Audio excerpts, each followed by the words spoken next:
Baka di mo na naman ako pinapansin. Wala. Ano nga? Wala nga. Yan ka na naman sa wala mo eh.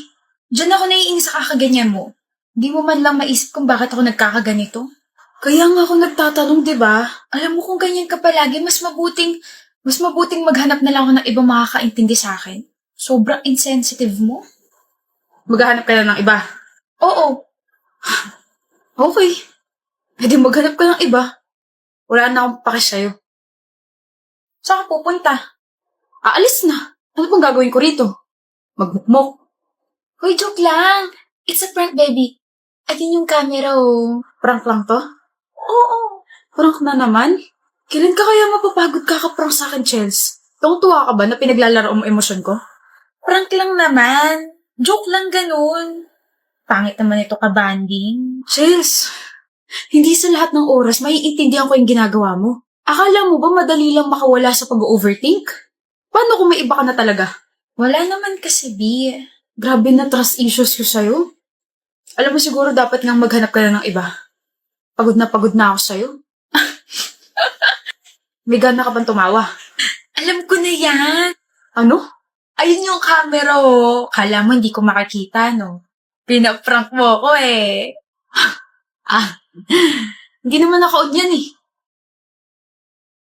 Darcy, sorry na. Prank lang talaga yun. Hindi naman ako maghahanap ng iba. Ikaw pa may ganang umiyak? Hindi talaga naka-on yan kasi cellphone yung ginagamit kong pang-prank sa'yo eh. Sa wakas, nakaganti na rin.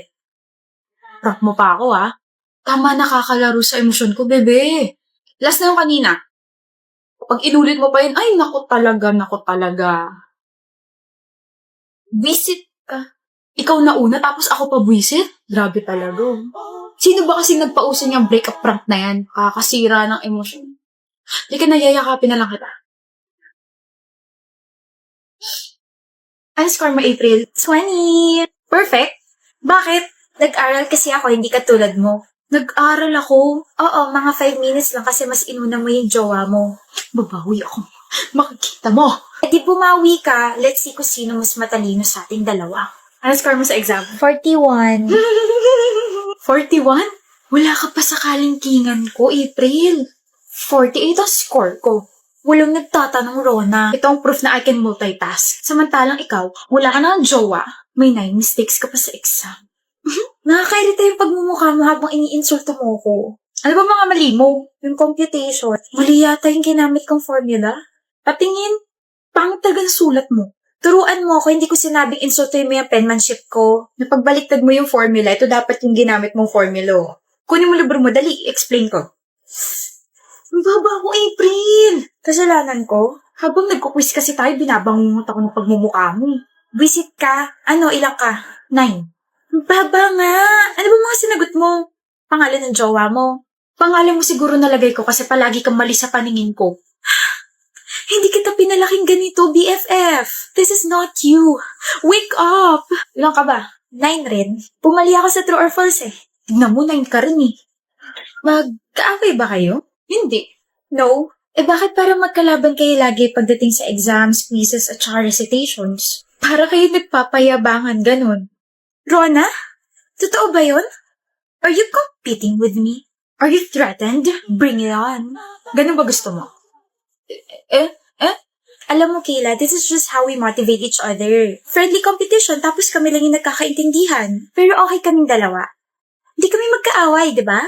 Oo, hindi kami magkaaway. Palagi ko nga siyang tinuturuan kasi mas matalino ko kaysa sa kanya eh. Mas matalino ako. Mas napaka-sobrang talino. Mag-best friend nga talaga kayo. Kayo lang talaga nagkakaintindihan. Excuse me. Janelle, naantok ako. Anong gagawin ko? Pwede bang humilig sa balikat mo? May desk ka naman, Shelo. Gagawin mo pa akong una. Mangangali kasi bato ko. No. Nga pala, alam mo ba inaasar tayo ng mga blockmates natin? Ha? Sabi bagay daw tayo. Tao tayo. Pauwi ka na, Janelle? Oo, may inaantay lang. Boyfriend mo? Yup. Bakit ikaw ang nag-aantay sa kanya? Dapat siya ang nag-aantay sa'yo. Kung ako siya, hindi ko gagawin yun. Sabay din ba kayo bukas? No, maaga uwian niya. Kung ganun, pwede bang tayo na lang sabay umuwi? Hatid kita sa bahay niyo. No. Dali na. Ang word kasi parang, I need to protect you. Tsaka nababother talaga ako na pinag-aantay ka ng boyfriend mo. Ayaw mo nun? Blockmate mo na nga ako. May kasabay ka pa.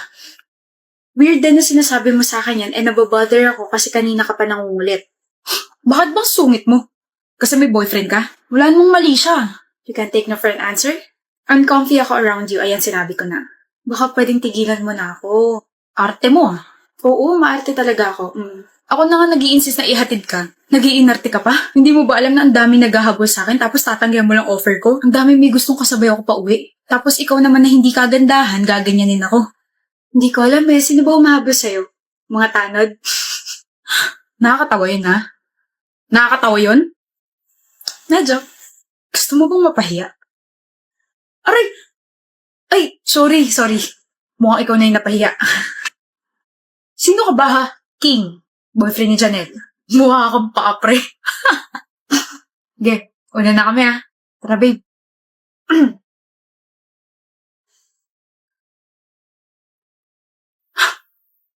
Hindi ka nakarebat dun ah. Tigilan mo na kasi. Halata namang mas pogi yun kaysa sa'yo. Tigilan mo nga ako. Easy. Janelle, kain ka. Saksak mo na lang yun sa baga mo. I bought this for you. At wala akong pakialam. Akin na lang, Cairo. Kung ayaw ni Janela, akin na lang. Okay lang, diba? Yep, okay lang. Ba't ka ba habol ng habol dyan sa ex mo? Mukha kang tanga. Di ba obvious, Tel? I still love her. Yok, niloko ka na nga tapos ikaw pa yung may ganang maghabol. Wake up, stupid. Hoy, hindi ako stupid. Ay ano, tanga lang. Ugh, I hate stupid people like you. Like, ang hilig niyo magpakamartir. Ano ba yan? Hindi mo pa siguro nararanasang ma-in love. I already fell in love once. Eh di ramdam mo nararamdaman ko. Honey, no.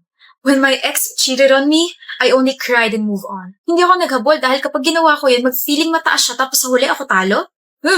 That's YUCK. Yuck. Janela. Stop being so creepy, Cairo. Stop talking to me. Ano bang ginawa ko para lokohin mo ko? Hindi ba sapat yung pagmamahal ko para hanapin mo yun sa iba? You're too good for me, Cairo. I want someone na medyo bad boy. Gaya ni Glenn. Hoy, ano ka nasa Wattpad? Walang tugod sa taong marunong makontento. Hanap mo pala bad boy. I suggest kantahin mo na lang yung kanta ng Red Velvet. Tara na nga. Sa kakasabat mo, akala mo ba magugustuhan ka ni Cairo? No. Hahabulin niya ako ng hahabulin hanggang sa ma-realize mo na kawawa ka sa huli. I told you, Cairo. Feeling mataas talaga yung mga ex na yan. Tara na kasi, Tel. Sayawin na natin yung nakita kong kumikembot sa TikTok yung girl. Sapak, gusto mo? Sus, nakita kita, pinapractice mo yun eh. Kulang ka na naman sa tulog. Kung ano-ano na naman yung nakikita mo. Cairo. Bakit Janela? Usap tayo. Tungkol? Tungkol sa ating dalawa. Pwede bang umalis ka muna? Ask properly, Janela. Di niya kaya yan. Nagsiselos eh. Sige, dun muna ako. Nagbago ka na. Tingin ko nga. I feel very happy this past few weeks. I'm sorry. For what? For pushing you away. For cheating on you. Hindi ko dapat ginawa yon. O tapos? Effective. Yung ano? Yung panggagamit mo dun sa babae para mapaselos ako. I realize na I still love you. I realize na infatuated lang ako kay Glenn. Her name is Tel and hindi ko siya ginagamit para mapaselos ka. Saan nanggagaling yan? Come on, Cairo. You won. I regret everything that I did. Hindi dapat ako nagloko. I'm here na. Tayo na lang ulit. Iwan mo na yung babaeng yun. Sabing Tel yung pangalan niya eh. Sabi mo mahal mo ako. I loved you but you wasted that. Ngayon naka-move on na ako. At ngayon, masaya na ako sa taong nagugustuhan ko. At yun ay si Tel. Okay? Kanina ka pa dyan? Narinig mo lahat? Sabing Tel yung pangalan niya eh. Ngayon naka-move on na ako. At ngayon masaya na ako sa taong nagugustuhan ko. At Tel naman eh. Gusto mo pala ako ah. Ewan ko sa'yo. Don't worry. Walang habol ang mangyayari sa ating dalawa. Anong meaning nun? Tel! Anong meaning nun?